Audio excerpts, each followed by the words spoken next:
Hi, I'm Alma. Welcome to your Monday Medicine, and it is a pleasure to be here. Today's Monday Medicine is about learning how to escape the trap of opinions.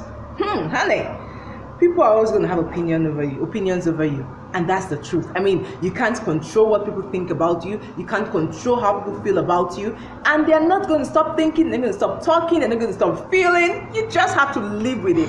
But how do you escape the trap this opinion tends to try to put you in? How do you escape the trap the way opinion tries to steal your joy? How do you escape the trap of opinion choosing to ruin your days and sometimes your life? How do you escape this trap? The only way to escape this trap is by detaching your value from what people think.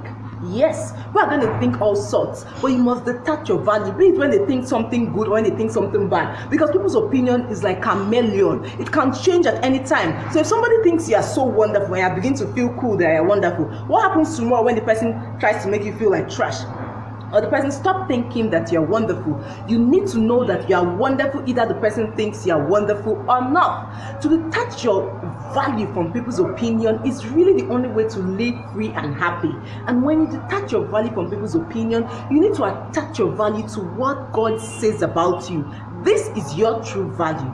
You know, Jesus was asking his disciples, who do people say that I am? Some said, oh, they say you're John the Baptist. And they said, well, they say you're Elijah. They say they are this. They say you're that. And then he asked them, who do you think that I am? Then Peter told him, Peter said, I think that you are Christ, the Son of the living God. And he said, wow, Peter, flesh and blood have not revealed this to you. You know, meaning that, men did not reveal this to you. Your mind did not reveal this to you. God Almighty revealed this to you. This means that if Jesus' identity could not be figured out by men, your identity cannot be figured out by men too. It takes God to define your identity. And God has already defined your identity for you.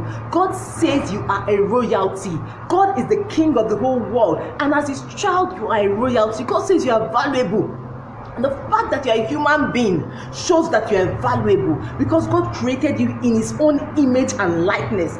This should be your identity, irrespective of what anybody says or thinks. Because, honey, they are going to keep on saying. They're never going to keep on saying. So you must decide that I am who God says I am, irrespective of what any other person says. When you make this decision, it will help you live your life based on God's terms and your own terms. And not being afraid, thinking, oh, what are they going to say? Are they going to like me? Are they going to do this? Well, if they like you, all good. If they don't like you, all good. That doesn't mean you are not wonderful. You are wonderful either they think you're wonderful or not. But my dear, this is a battle. Right after you make this decision, somebody's going to call your phone with some opinion. Somebody's going to creep on your timeline with some opinion. You're going to get to work and somebody's going to come and try to make you feel like trash. Somebody's going to try to tell you, oh no, you can't do that thing, you're not good enough.